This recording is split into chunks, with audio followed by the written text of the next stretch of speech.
Ya wis piye ta, Tru? Nganti lingsir sak cengele sengene. Ngene kowe ngaca turu sapa? Nganti gedene semene. Wah, wis Bagong nek ora apal asal sok. Aku ki sok cocok. Aku matuk. Mula kudu senawung karo sanak kadang. Ha iya.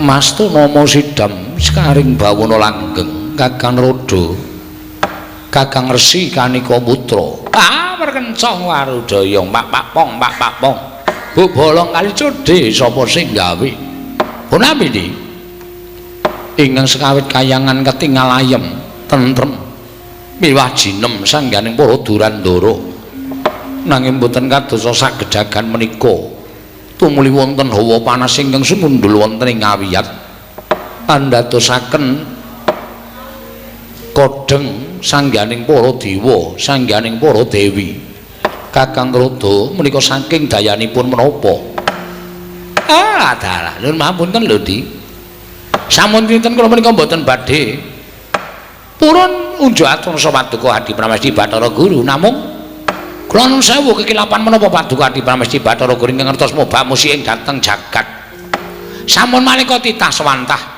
nadyan kutu-kutu walang atoga jinaring wonten ing pangaos Paduka nanging sabab menapa dene Paduka dadak ndangu dhateng ing neraka ing sithik pangudal-udal mboten wonten jamak limrahipun ing atasipun kula ingkang damel cangkriman tumunten kula ing ngambatang cangkriman menika piyambak Kakang Resi ngedambatang cangkrimanipun ing rayipun Manikmaya lho nyoho iki Di menawi tela mekaten kula badhe munjat rasa Paduka Adi Pramesti Bathara Guru Kakang Rodo kula semanggaaken ingin dadosaken gara-garaning kayangan menika mboten sanes kejawi namung kasutapanipun titah Paduka inggih menika wayah Paduka para Pandhawa ingkang sami mapan wonten ing lengkahing Gunung Himawat papan pernahipun sami lampahi tapa wonten ing satengahing wana Pringgalaya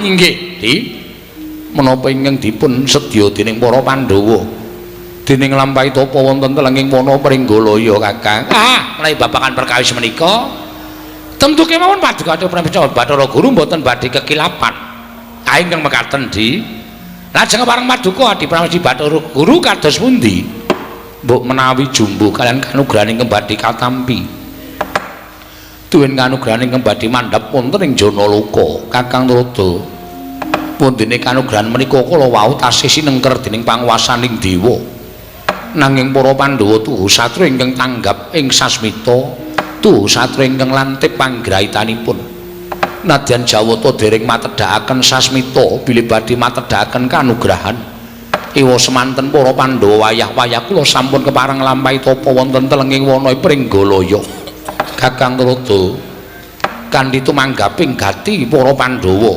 miwah tumanggaping penggalipun manahipun para Pandhawa mekaten andadosaken katarima gesangipun para Pandhawa mila mboten nami aneh menawi sakmangke menapa ing sampun tinumbas kanthi sarana tapa brata menika ingkang rayi badhe matedhaken kanugrahan dhateng pun para Pandhawa Kakang dalah ngaten menika kula nembe mathuk ngaten menika kula mendhi gathuk menawi sampun dipun lampahi dening para Pandhawa menika maratandani bilih para Pandhawa menika titah pitataning jalma unusaning para menungsa Kakang Rodo kasinggihan sabab jumbuhan pangandika Paduka dereng kemawon Jawata menika matedhaken kanugrahan ing mekaten tumunten kula namung kantun ndederek kersa Paduka Adi Pramesti Bathara Guru semangga anggenipun murba masesuk dhateng wayah Paduka pun para Pandhawa anggenipun lampah wonten ing telenging wana Pringgalaya menika Adi Pramesti Kakang Rodo kula badhe nyobi dhateng semedinipun wayah kula pun para Pandhawa kula badhe anodi dhateng mantenging cipta para Pandhawa sarana kula badhe anggiri godha dhateng kasutapanipun para Pandhawa kanthi cara menapa Paduka badhe anggri godha dhateng kasutapanipun Paduka Pramesti Bathara Guru Padidik ingkang wenang anggayuh kanugrahan menika tanah sanes kejawi namung pambayuning Pandhawa inggih menika pun Puntadewa mboten ketang sak mangke ngraosaken dayaning wahyu kelebet para Pandhawa sekawan cacahipun badhe ngraosaken dayaning wahyu nanging ingkang langkung wigatos ingkang nampi kedah pun pambayuning Pandhawa nggih mila kula badhe nyodhi dhateng mantenging cipta pun Puntadewa tuwin kula badhe nyobi dhateng ikhlas sing raos kelawan pun Puntadewa sarana sakmangke kula badhe saren wujud dadi satu berbiran Kakang satu berbiran kados pundi kula badhe manjalma kanthi wujuding inggih menika wujuding Garuda utawi Raja Wali wondene Kakang Rada kula suwun wujud inggih menika peksi Dara sakmangke merpeki ungganing para Pandhawa kanthi lampah rewa-rewa jengandika Kakang Rada badhe kula tedha lan kados pundi sakmangke para Pandhawa ingipun milujengaken dhateng gesangipun peksi Dara menika kala wau nanging kedah kanthi adil lan wicaksana adalah nggih cocok mathuk nek ngoten tumuli salen wujud monggo Kakang kula dherekaken monggo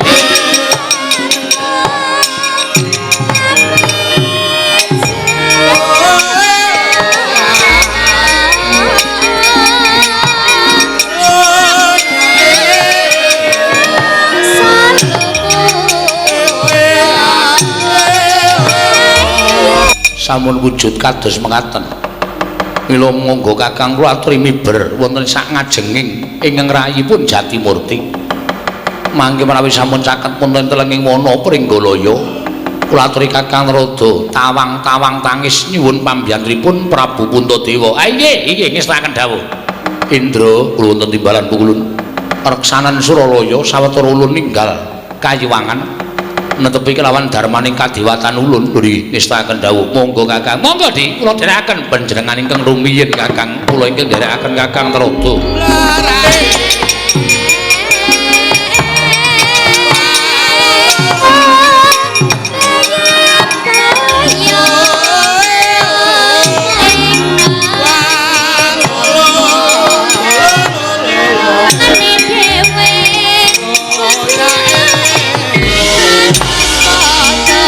kolor sumu Tru ya ora apa-apa karena awane panas saiki bayangno nek awan we nganti tekan 34 derajat iya edan tenan kok panase ngencang-ngencang potato-potato waduh ha iya ya ora apa-apa kok liwaton kowe gelem rene ati kowe seneng ha iya wis ora masalah gara-gara kowe ora kudu nganggo sandangan komplit sing baku iso melipur menggaling para lenggah neng pulau dadi sing nganake sarapan saparan kan saparan kan nganggo sarapan barang ayo ya bener saparan karo peresmian gedung RW wah gedung RW kaya ngene ya kok ya heeh nggon aku iki duka ora ndek gedung kena gedung RW apike kaya ngene. Ha iya. Ya kaya ngene iki iso tercipta karena kamanunggalan, persatuan, kerukunan. Yo do gawe gedung, yo mumpung ana lemah. Sapa sing arep mbakafke lemah dienggo gawe gedung. Kula. Ha. Dadi mula apa-apa ki nek dienggo bareng, apa-apa ki nek dijunjung bareng, sing abot dadi enteng, sing angel dadi gampang terus. Mula arep wonge akeh arepe wonge sugih-sugih arep wong iki wong duwe nek ora manunggal ora rukun ora tetunggalan ora sak rembug gawe apa wae mesti bakal angel ambok gawe cakro wis ora bakal iso terrealisasi wong mergo ora rukun mula garane wong urip ning alam padang ki rukun ya ta bener Petro kuwi dirungokke nek omong ora waton karo tangga ya rukun, karo sanak sedulur ya rukun, karo kancane ya rukun, nek ndi ketemu kanca, nek ndi ketemu ruang, nek ndi ketemu sedulur, atine seneng. Numpuk brana picis, duwe derajat pangkat nek ora srawung tangga teparo, ora srawung sedulur, ora srawung kancane, karo ngopo? Karo omongan ro dhuwit kok. Edian suwe-suwe. Cocok. Aku matuk. Kula kudu senawung karo sanak kadang. Ha iya. Contone ya iki. Ming sak RW iso gawe gedung kaya ngene iki ya, Tru. Ha iya. Tur iki iso digunakake apa-apa. Cah cilik iso dolanan ning kene, ibu-ibu iso padha rapat ning kene, dasawisma ya iso rapat ning kene. Lho, dienggo olahraga ya kena, nggo senam ya kena. Wah, iso digunakake dadi cucul dhuwit. Dienggo gawe gedung ngene iki ora muspra. Kabeh masyarakat iso nggunakake. Ora mung sing kawogan tok, ora mung sing minangka dadi ketua RW upamane ana sing dadi dukuh, sing menang nganggo ora. Ning kabeh masyarakat iso nggunakake papan iki. Betul. Heeh. Ayo Reng, karo di sambi omong-omongan. Aja lali karo nembang. Oke. Ya ngaturke sapa? Ya karang dienggo panglipur iki ngaut tembangan kaya Tru. Sindene neng 7 ya. Jane nek ora do KO 9. Heeh. Ning piye meneh jeneng wong lara ora kena dianganu wae, Tru. Iya. Wahyu, serak. Heeh. Ya wis piye karang ya. Ana to sing suarane iki kukuh bakuh nganti tekan pirang-pirang sasi ora owah ya ana. Dilala sing suarane ora owah masuk angin. Ha iya. Wis pokoke iki werna-werna kok keterake owah iki werna-werna. Sing suarane apik kena. Suarane klerek-klerek ra iso swara dadi ewek-ewek dadi swara. Ya wis. Mula sesuk meneh nganggo angon wayah gong. Siap. Saya aku wis nganggo admin kok, Tru. Oh, ya syukur Dadi takon sing temata jadwale seminggu ya paling ora ping 5 prei 2 dina. Oh iya. Seminggu ping 5 prei 2 dina. Rencana. Ayo. Kaya ngono wis direncanake ke taun kepungkur. Ning ora tau iso realisasi. Januari.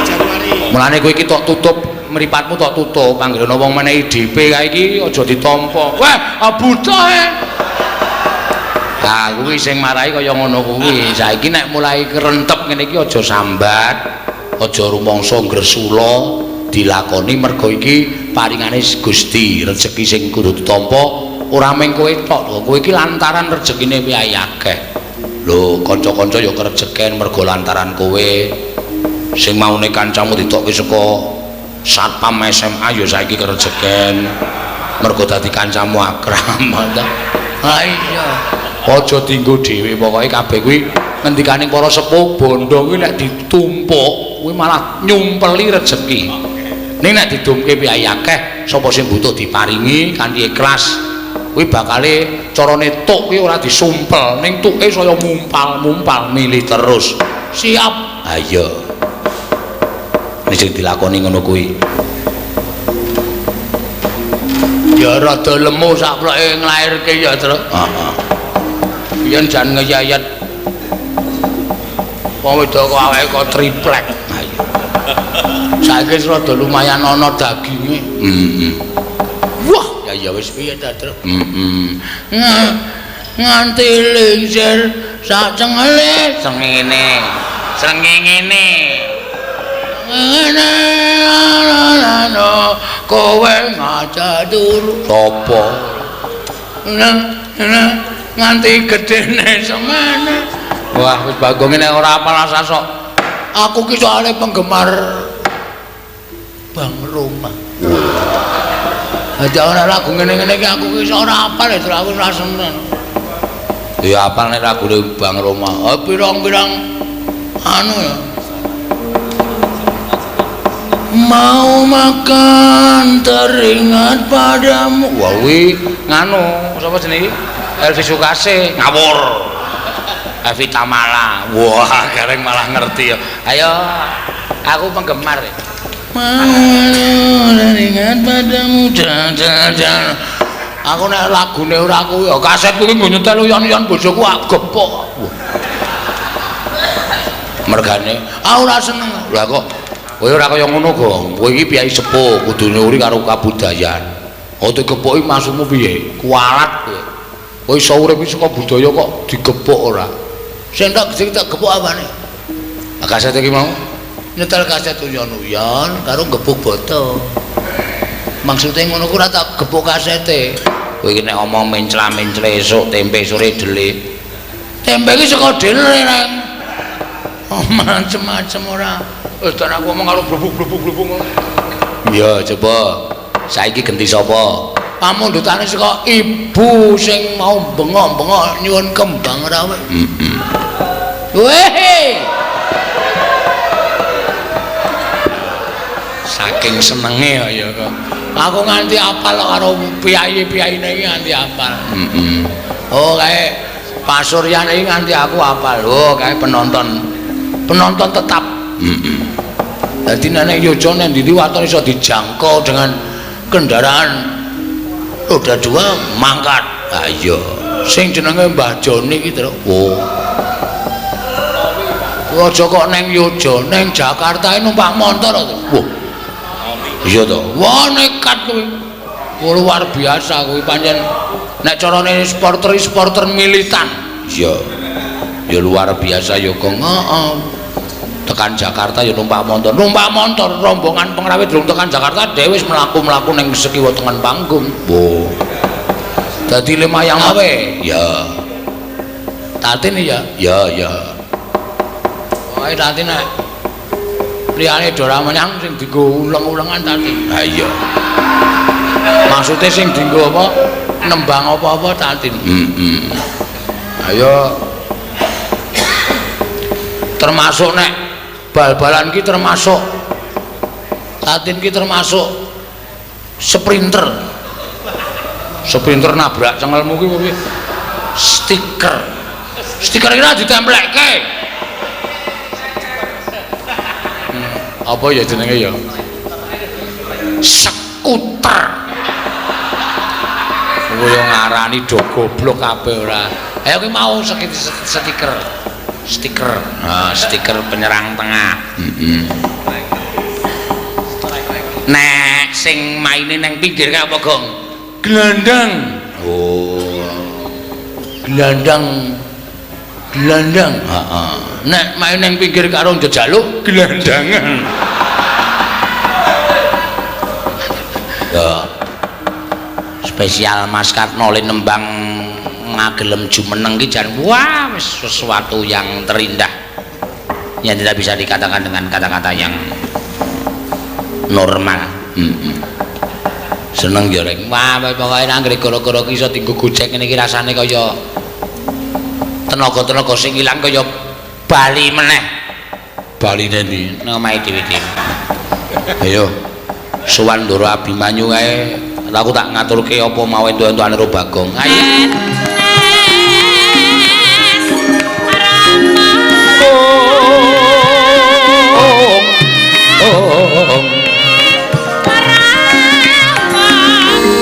Siwo Semar.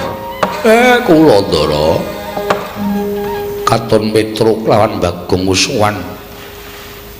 Sumenewa sawetara aku tak ndangu lawan suwaning Petruk apa dene Bagong. Menika langkung prayogi, Gus. Sumangga kula aturi enggal maring pangandikan kelawan ingkang abdipun Petruk kaliyan Bagong. Iya, Siwa Semar. Punakawan Petruk, kula wonten dawuh Den. Murajaba matura. Kepiye nggonira ing ndak utus kaya sowan marang negara Ngastina. Nyuwun priksa kelawan bapa Penemban, ya Hyang Penemban Durna. Menggah menyangen bilenggahing para Pandhawa nggone ninggal Praja Ngamarta Panakawan. Sewu kalapatanipun ing abdi Tadawadana nalika semanten sampun sowan wonten negari Ngastina. Menapa dipun ngendikaken Ndara Abimanyu sampun laturaken kaliyan pun Begawan Durna. Nanging nuwun sewu.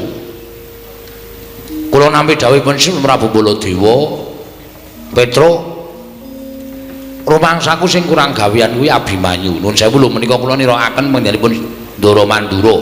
Iya Panakawan. Aku wae sing srawung sambendina karo Begawan Durna ki kapitayanku mung sithik.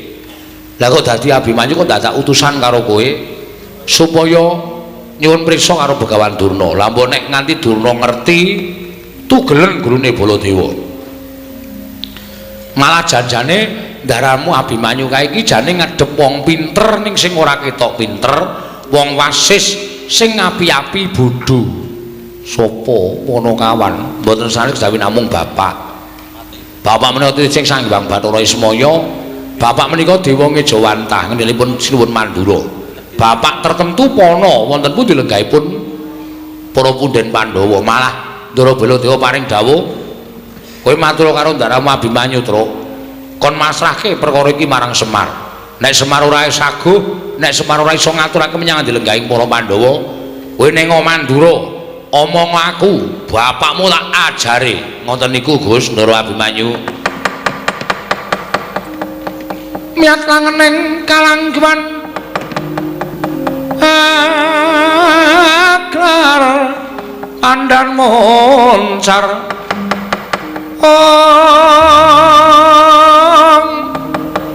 tinon ler kekonang surm sorotetan padang kasur lan pacaring purnameng ngekono dasare mangsa katiga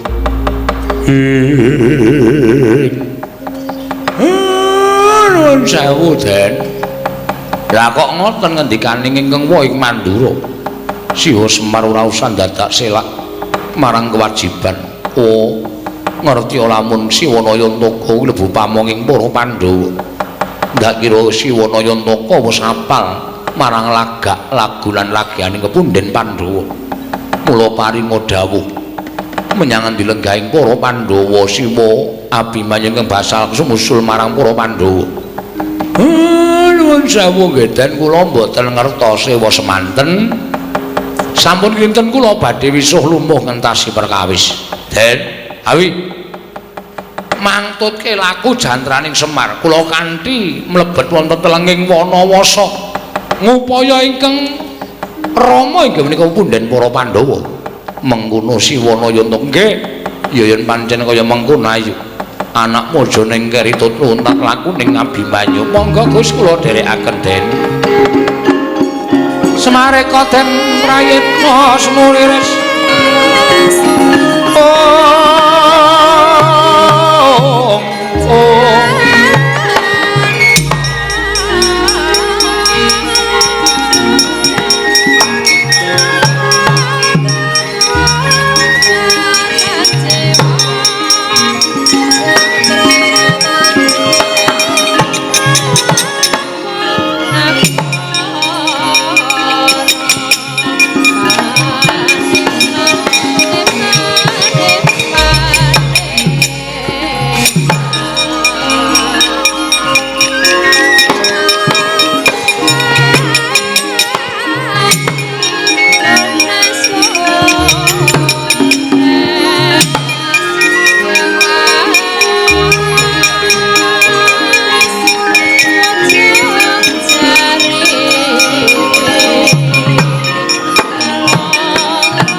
aja mbok kira aku aning ganggu nggonmu nglakoni tapa brata.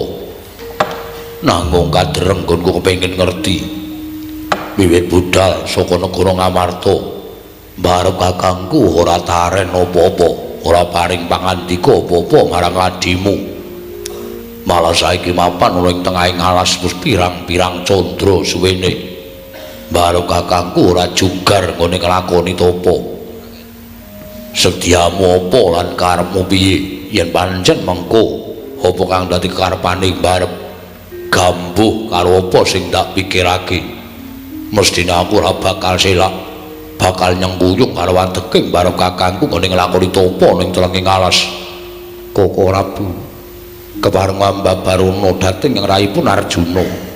Samangke menawi sampun pono menapa ing sampun paduka lampahi tartemtu ingkang raya nyengkuyung dhateng kersa paduka Kanjeng Koko Prabu. Nuwun sewu Koko Prabu kepareng kula semadhong dawuh ingkang rayi. Nggih Koko Prabu. Menapa to ingkang ginayu dening paduka Kanjeng Koko Prabu teka paduka ngawon nglampahi tapa wonten telenging wana Pringgalaya mriki? Barep kakangku. Ndak suwun juga lo sawetara nggonmu nglakoni tapa. Paringa pangedhawuh karo adi-adimu. Aja kaya ngono. Aja kesuwen ninggal marang kewajiban kanalindran. Mundhak tetel kapercayane kawula marang barep kakangku. Ayo. Yen pancen barep kakangku kersa paring dawuh aku ngaturake panuwun. Lah yen barep kakangku ora kersa paring dawuh, wah ndaluk ngapura. Yen aku kudu bali marang Praja Ngamarta netepi marang kewajibaning kasatriyan barep kakangku. Sarating mandam sumala madangi jroning masarean ngenangi wadana katon remo-remo kalingan ngangrengeng sang dia manangkung sumungkem guling ing Dara Arjuna wonten timbalan kembar wonten dawuh Prabu wonten dawuh pun kakang nyuwun mangapura ingkang gedhe ya Yayi dene pun kakang ora paring dawuh kelawan siadi ngerti lamun pun kakang nampa sasmitaning Jawata ya nadyan durung pana apa ta ingkang sinasmitake dening para Jawata nanging gandeng pun kakang wis nampa sasmita tegese pun kakang kudu nglakoni sasmita ingkang wis pinaringake marang Puntadewa nalika semana Puntadewa didhawuhi supaya mapan ana ing wana Pringgalaya mangsa semedi nglakoni tapa brata munggo apa to keparinging Jawata pun kakang dhewe durung bisa nggagapi marang keparinging dewa ingkang paring sasmita kelawan pun kakang Dimas gunjang ganjing langit kelap-lapaton lerenging sanging risang mawe gandrung ing dereng ngantos paripasami mbawacana kasaru saking katebian kapireng penangising peksi Dara ingkang ngarujit penggaling Sang Puntadewa nalika semanten tuwi mulat lenggahing Sang Puntadewa siga niyup saking dirgantara ponang peksi Dara wau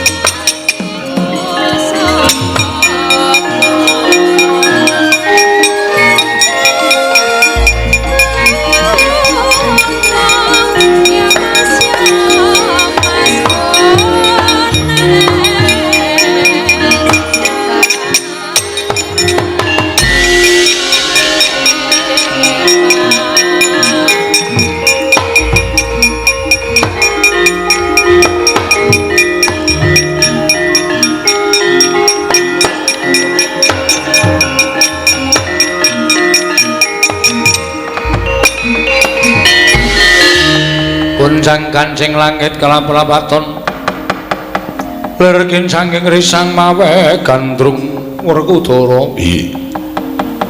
teka aneh timen ana wujuding manuk Dara ingkang niyup sangka dirgantara prapting ana ing ngarsaning pun kakang Gusti Maha Gedhe Gusti Maha Agung lan Maha Priksa Barep kakangku mara gage ingkang lumrahe manuk dara saben cecaketan kalian menungso mesti mabur adoh. Nanging teko iki nyedak kalau lenggahe barep kakangku. Mula takonono apa wigatine? Manuk dara yen pancen sira bisa tata jalma sak tataning jalma wantah. Sira kuwi sapa lan wigatine apa dene prapta ning ngarsaning ingsun? Waduh. Sinuwun sesembahan kula sampun boten wonten papan malih kinarya pengayomanipun ingkang abdi. Kula menika namung peksi dara limrah. Namung mugi andadosna kawuningan kula menika nilar endhog 3 wonten susuh kula. Ing nembe kula angremi supados sakmangke saged wenteh wujudipun peksi dara ingkang badhe nerusaken dhateng sejarah kula. Sira wujuding peksi dara lumrah ingkang ninggal susuh sababe apa? Teka sira mentala ninggal kelawan susuh. Mongko ndhog ingkang mapan ana ing susuh mau perlu mbok ngremi supaya mbabar wujud piye ing dara. Ingkang kuwi kabeh minangka dadi anak-anakmu manuk dara. Krana anggen kula dipun bujung tuwin dipun oyak-oyak kan satunggiling peksi ageng menika ingkang wujud Raja Wali tuwin Garuda. Sinuwun kula badhe dipun tedha dhateng Garuda menika kala wau satemah kula mlajar saking susuh kula. Tebih nggon kula mabur sampun sayah sewiwi kula tumunten kula nyuwun tulung dhateng Paduka Gusti kula Sanata. Mugi kepareng mangayomi dhateng kula saking Garuda ingkang badhe mangsa dhateng jasad kula. Mesakaken dhateng endhog 3 ing mapan wonten ing susuh kula menika sinuwun menawi kula pejah ateges kula mentala mejahi dhateng endhog ingkang badhe mbabar wujud piye lenging saking menika sinuwun kula nyuwun pengayoman kula nyuwun dipun ayomi supados manuk Garuda menika mboten mangsa dhateng kula sinuwun. Manuk dara kene nyaketa kelawan aku mengko aku ingkang bakal menehi pangan karo Garuda ingkang oyak-oyak kelawan kowe peksi.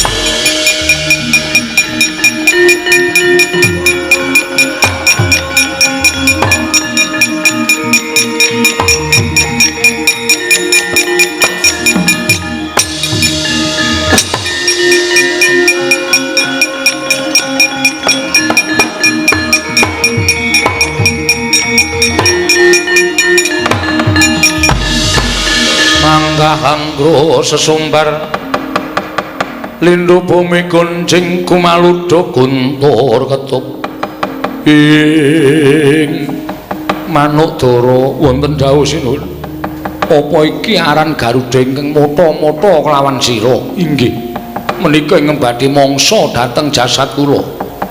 Garuda sira kuwi wujuding manuk ingkang gedhe nanging sabab apa sira teka ora ngayomi marang wujuding manuk dara ingkang luwih cilik tinimbang Garuda, malah kowe bakal mangsa marang manuk dara. Nuwun sewu sinuwun. Menika sampun dados kodrating gesang. Manuk dara menika kedah dados mangsa kula. Apa kowe ora mesakake manuk dara lagi ngremi ndhog cacah 3 ning susuhe? Kudu mati dadi mangsanmu. Ateges kowe uga mentala mateni marang anake manuk dara ingkang isih wujud endhog mapan ana ing susuh. Babar kawis menika sanes tanggel jawab kula. Ingkang wigati kula namung manut dhateng kodrating Gewang Mahanasa bilih dara menika dados mangsanipun ing abdipun Garuda menika. Mula Kang Sangka kuwi aku nyuwun kelawan sira golek manuk liyane sak liyane manuk dara iki. Merga iki sing duwe kewajiban kudu neteskake endhog ing mapan ana ing susuh. Sampun boten saged yen to ora bisa saiki kowe nyuwuna marang Puntadewa. Nyuwuna marang aku. Sira njaluk ijol manuk apa? Mengko aku ingkang bakal golekake waton aja manuk dara iki. Iki mesakake manuk Garuda. Mboten. Kedah dara menika ing dados mangsa kula. Lah banjur karepmu piye? Paduka sinten? Aku Nalendra Ngamarta Prabu Puntadewa. Walah dalah nyuwun pangapunten Gusti. Nadyan kula wujudipun Garuda parandene kula menika mangertos bilih Prabu Puntadewa nika nalindra ingkang lila lair trusing batin. Panjenengan nalindra ingkang tansah bebantu dhateng sak pepadaning titah. Kula saged nglenggana bilih paduka ngayomi dhateng Manukdara menika. Nanging kula nuwun sewu, jejering nalindra kedah madheg wonten ing adil lan bebener sampun ngantos awrat ingkang sesisih tegesipun ngawrataken Manukdara nanging ngentengaken dhateng kula. Semantrogi ngawrataken dhateng kula nanging ngentengaken dhateng Manukdara. Sedaya kedah sak traju lan sak bobot. Ya pancen kuwi ingkang bakal ndak lakoni. Mara saiki coba sira njaluki jalapa. Sinuwun. Menawi adilipun panjenengan sampun paring panggesangan dhateng Manukdara, mila kula nyuwun dagingipun Dara ingkang badhe kula mangsa menika kedah dipun lintoni dhateng dagingipun Nalindra ing Ngamarta.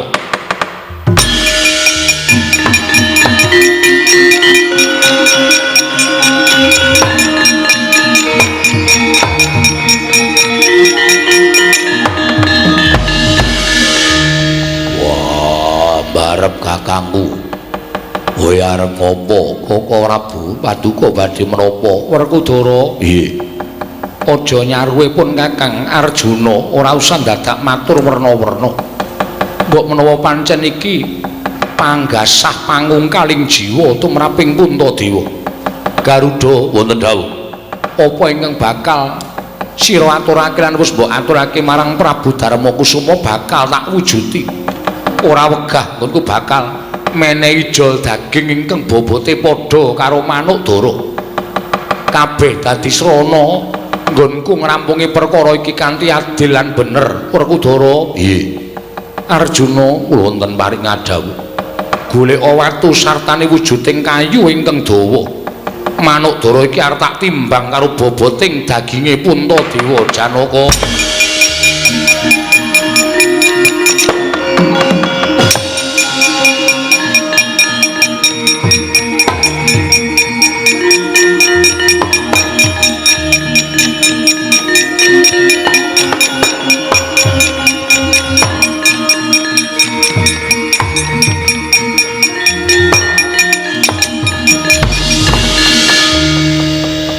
Manukdara wis mapan ana ing pepucuking kayu ingkang wis tinumpangake ana ing watu ingkang gedhe. Garuda wonten dawuh.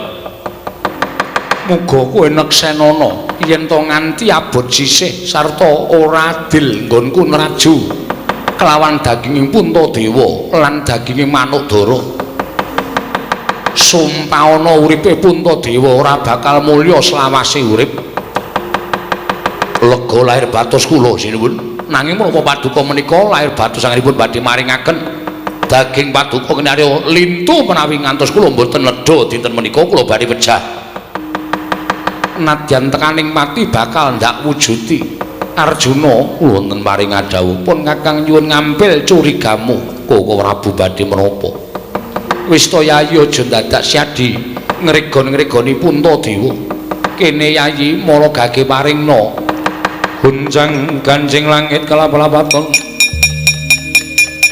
lerkin sanging risang mawe gandruk ing Manuk Garuda wonten dawuh mara gage wis padakno ora bakal laku wegah nglakoni perkara iki mbok menawa kanthi kaya mengkene memungsuhanmu lawan Manukdara bisa rukun. Kowe bisa golek pangan liyane Manukdara ingkang dadi mangsanmu.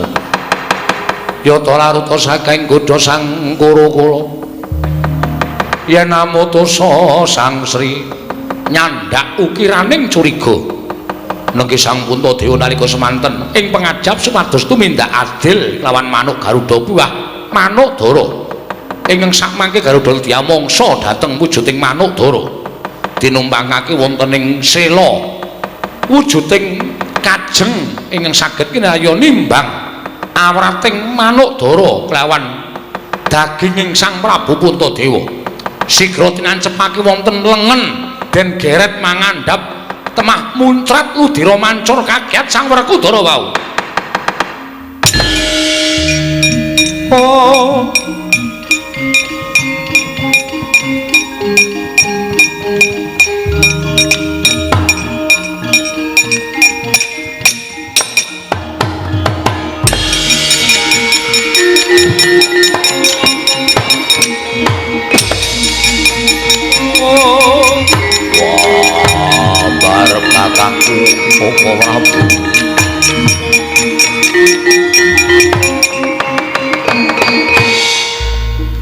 Dres kang ponang Ludira tumetes wonten ing siti madaning Bantala.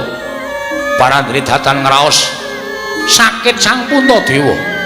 Sigra nyandak lerepaning daging ingkang wis bineset dening sang Puntadewa tinumpangaken wonten ing kajeng ingkang riyaya tetimbang.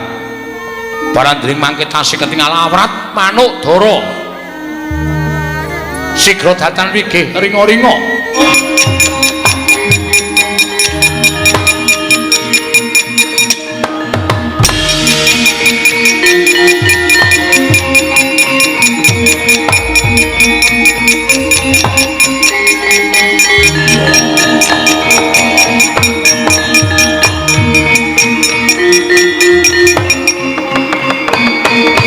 Asta kekalih abrang branang kebak getih krana kecalan daging sang Puntadewa tinumpangaken wonten kajeng ingkang riyaya traju parandene kalaning jagat gayaning para dewa kaya isih abot manuk dara ingkang samesinipun awrat daging sang Puntadewa parandene mangke jroning gumun ing batos ango padiadil lan bener sang Puntadewa sigra nyandak ponang curiga den tancepake wonten ing pupu den geret mangandhap ngantos dumugi dedengkul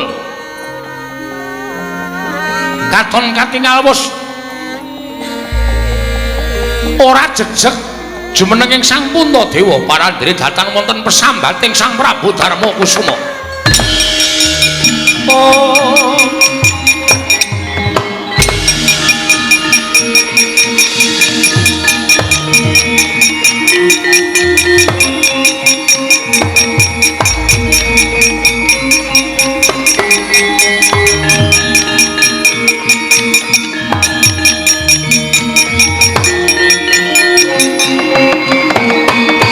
Pupu kiwa tengen bos bimeset dening sang Puntadewa namung katingal inggih menika wujuding suku ingkang abrit krana kekebakan getih parandene samangke tasih ketingal awrat manuk dara kaliyan daging sang Puntadewa saya datan kuwasa sang Werkudara wah barep eling. Wah, aja mati mergo kowe ngeboti nyawane manuk dara. Kok Prabu kula nyuwun wangsul curiga. Kok Prabu mugi kula panturi maringaken. Wah, barep aja edan. Pantok puntaning tekad sang Puntadewa.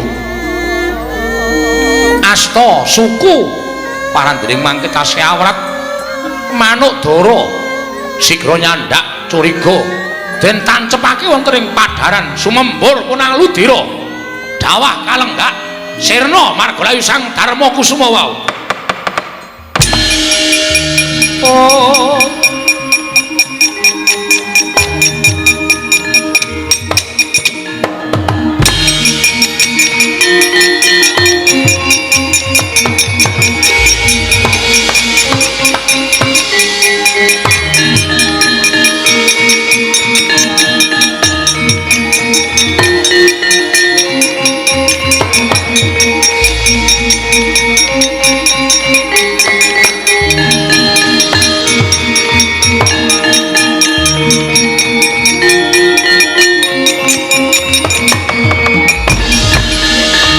Suram Dewangkara kinggen lir manguswa kang layon denya ilang kang memanise wadananira layu umeko jamratnya maratani ing Werkudara guru agekku aja kuwatir kang dadi atinira Arjuna kula wonten maring adawuh ngerti yo lamun ingkang dadi Garuda mau yekti panjenengan ulun wondene ingkang dadi manuk dara mau Kakang Pukulun Bathara Narada ingkang wis sarembug nedya nyoba marang lair batine kadangmu Pambayun ya kuwi si Puntadewa.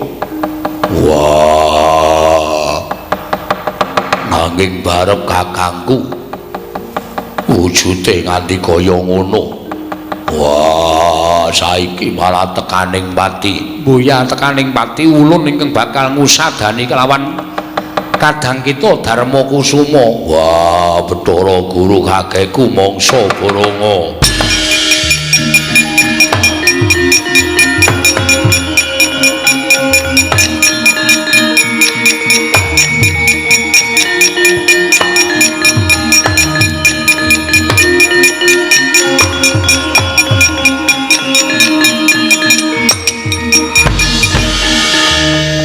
Sembah bekti kula kunjuk pukulun Puntadewa mboya ana titah ingkang penggalihe ngungkuli kelawan kita kulub wayah ulun Darma Kusuma sayekti netepi kelawan kondang ngumandanging Nalendra Ngamarta ingkang lila lair lan batine lila lawan pati mungkin arya mbebantu marang sak pepadaning urip mula ora jeneng aneh lamun sira tinengeran kang ludira seta pukulun sedaya namung nindakaken jejering kewajiban ingkang wayah minangka dados titahing Bathara. Wah, dalah kok dadi kaya ngono.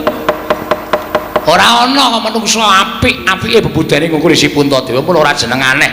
Yen to jenenge Puntadewa, Punta kuwi luhur, dewa kuwi wis ngarani keluhurane wae ngungkuli para Jawata.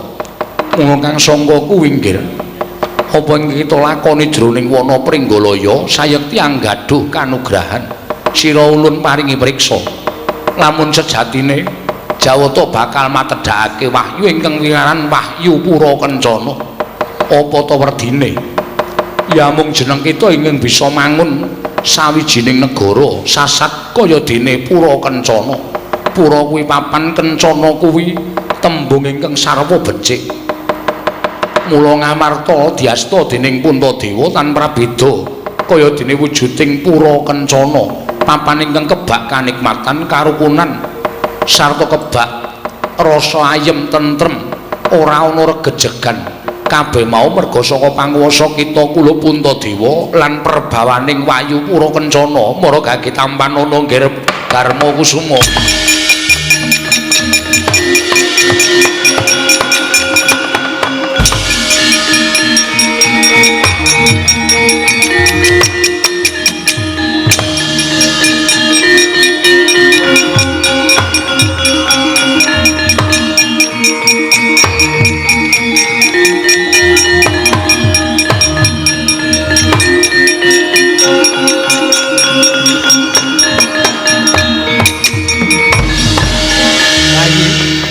Damel bingung ngantos persasat mbotenku ingkang raka mboten wangsul dhateng Garing Ndarawati pengajaping manah kula mboten patiya kula badhe wangsul dhateng Projeng Ndarawati mboten pinanggih kan para Pandhawa Koko Prabu netepi dhateng sasmitaning Dewanggaya kanugrahan menapa wahyu Pura Kencana.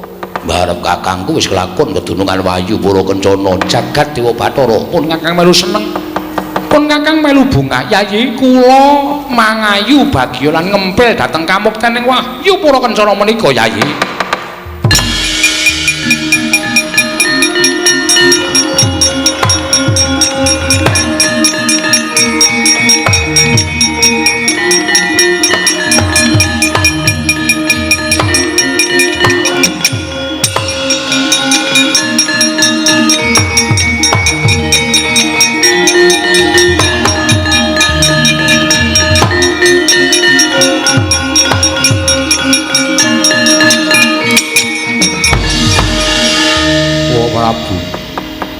Boten nginten paduka Prabu lenggah wonten ing mriki Rama Kyai Jodhiwati Abimanyu ya Abimanyu anakku nggih Abimanyu ngantos bingung para kawula dinten sak mangke kula dherekaken kundur wonten negari Ngamarta iya nggih cah bagus apan wis paripurna gegayuhane wong tuamu nggone gayuh kanugrahan ra tenan to.